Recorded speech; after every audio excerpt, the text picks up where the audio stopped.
Hello, my name is Damien, and today we are at Barangaroo, which is located at the edge of Sydney Harbour. We're here today to explore Aboriginal Australian culture. This vibrant area is not only famous for its delicious restaurants, beautiful landmarks, enticing shopping and innovative architecture, but also for its Aboriginal heritage. It's named after a powerful 18th century Aboriginal woman who was a spokesman with Governor Arthur Phillip, who was the captain of the First Fleet, which arrived in Sydney in 1788.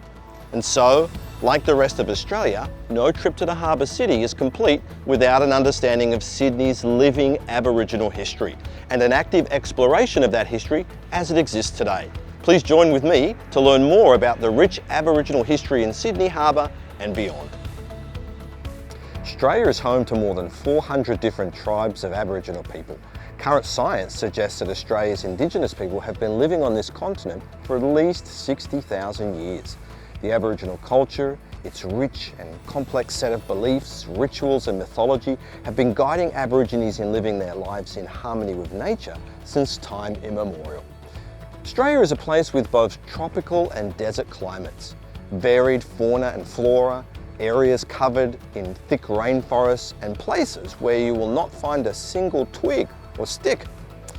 Be it in the southern desert areas or among the lush vegetation of the rainforests in the north, Aborigines have successfully adapted their way of living to the harsh conditions of their surroundings. What's their survival secret? They never actually tried to fight nature, but rather endeavoured to live in harmony with it at all times. According to a 2016 census, just over 70,000 people living in Sydney declared themselves to be Indigenous, making up about 1.5% of the population, which is just below the national average.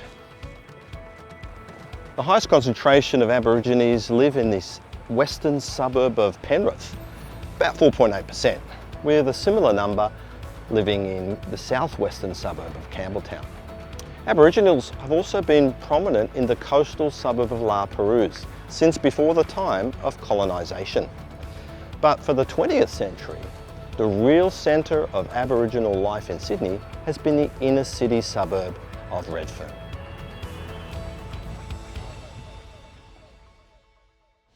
Before the arrival of the British, Sydney was home to anywhere from 4,000 to 8,000 Indigenous people, probably organised into 29 separate clan groups.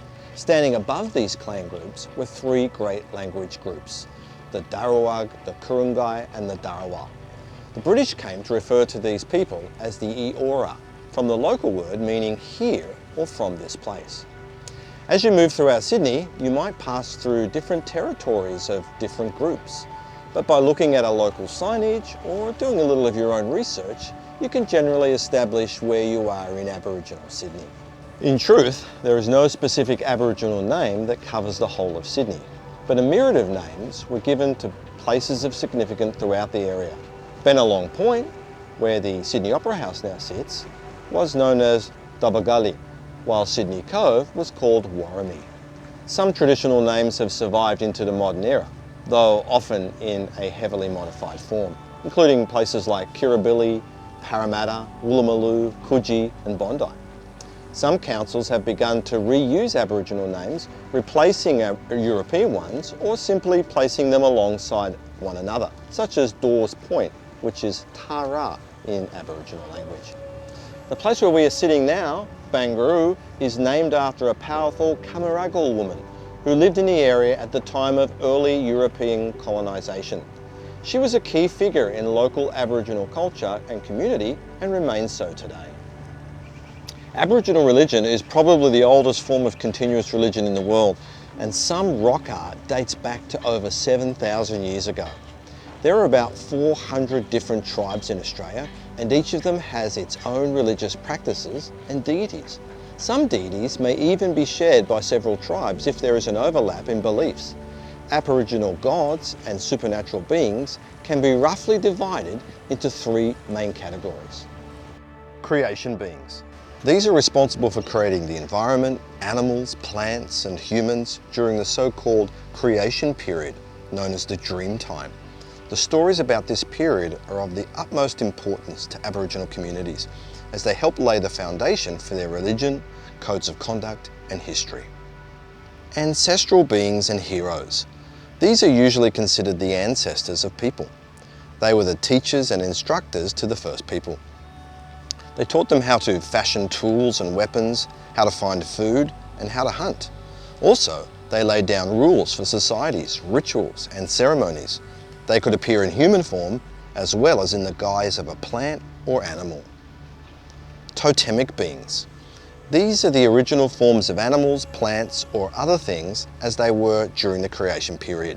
Totemic beings are very important because usually people believe that he or she comes from one or more totemic beings.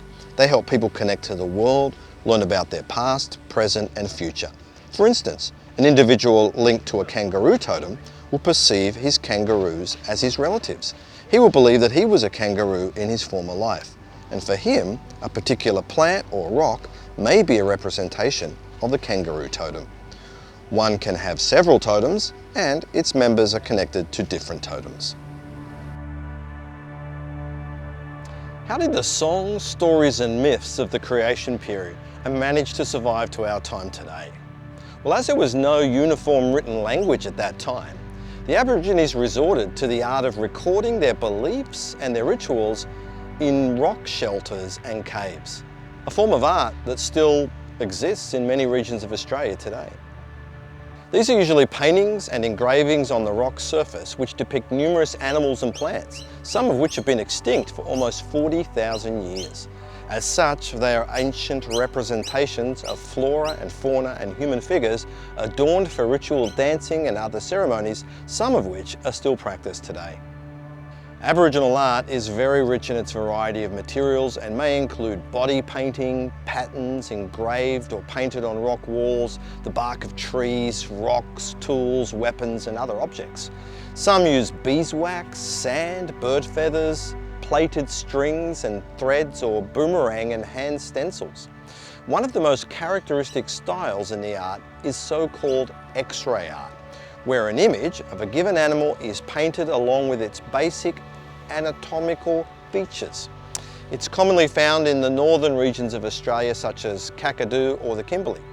It is also a favourite kind of art applied on paper and bark trees, then sold to tourists. We can distinguish two main styles in Aboriginal art. One is called the figurative or naturalistic style, which means that the objects presented via different artistic utensil crafts are clearly recognisable. Let's say a python or a rock wall clearly represents a giant snake and is immediately associated with the rainbow snake, one of the deities. The other style is known as the non-figurative or non-naturalistic style. It is characterised by highly abstract patterns, squiggles and geometric shapes, painted or engraved on rocks and tree bark. It's mainly found in the region of Central Australia. Circles, lines and animal tracks and dots are all combined into an abstract work of art and may refer to deities or some significant themes presented in myths and legends. Another characteristic feature of Aboriginal art is the practice of body painting with dots. The practice has been widespread among all the tribes all over Australia. It probably dates as far back as 20,000 years. Judging by the artwork found in the Kimberley, where human silhouettes are decorated with numerous dots for ceremonial events. The Aboriginal creative output serves many purposes. It preserves the history of a tribe, glorifies the actions of ancestors and supernatural beings, and serves as a lesson to the young. The four tales, chants and songs are enacted by the members of a tribe during important ceremonies and are simply performed and discussed around campfires. Exactly how do Aborigines perceive the creation period? When was it and how long did it last? Up until the 1970s, there was a widespread assumption that the creation period happened 5 or 6 generations ago, counting back from the present one. Thus, a tribe member remembered his father, grandfather, great-grandfather and great-great-grandfather, and moving back 1 or 2 generations, he would arrive at the creation period with its people living in the bodies of animals or in the forms of plants. Such a shortened perception of time also appears in other cultures and religions. For example, the 6-day creation record in the Old Testament. Since the 1970s, through the application of carbon dating methods, the approximate time was set to 40,000 years ago as the time when the Aborigines first resided in Australia. Many still refer to this number of years. However, recent studies have placed the origins of Aboriginal people as far back as 60,000 years. Regardless of that, the act of creation couldn't have happened merely tens of thousands of years ago, as current estimates give us a figure of almost 4 million years. Aboriginal culture can boast rich and highly varied ceremonial activities, many of which still constitute an integral part of the daily life of many tribes across Australia. As in other cultures around the world, these rituals and ceremonies are largely determined by human life and the changes that occur during the course of a single lifespan. For instance, the ceremony of initiation into adulthood involves ritual dancing, singing, and the telling of stories late into the night, all of which may last several weeks or more. In some parts of Australia, Aborigines perform ritual chanting and dancing, asking for rain and to ensure rich and abundant crops so they have enough food for their families. Other ceremonies involve wearing a special headdress in the shape of a cone. Such conical headgear was depicted in rock art in the Kimberley region. An important artefact is the boomerang. This bent stick serves to beat a rhythm for chanting and dancing ceremonies. Since the end of the 18th century, there has been an ongoing influence of European culture in Australia. Because of that, a number of traditions and customs have died out and some have undergone dramatic change or even abandoned entirely. Although the cultural clash has had its inevitable consequences, some aspects of Aboriginal culture still remain and are cultivated by the younger generations. Among such values are the importance of their spiritual, historical and cultural heritage and the land and the family. Thanks for joining our program today.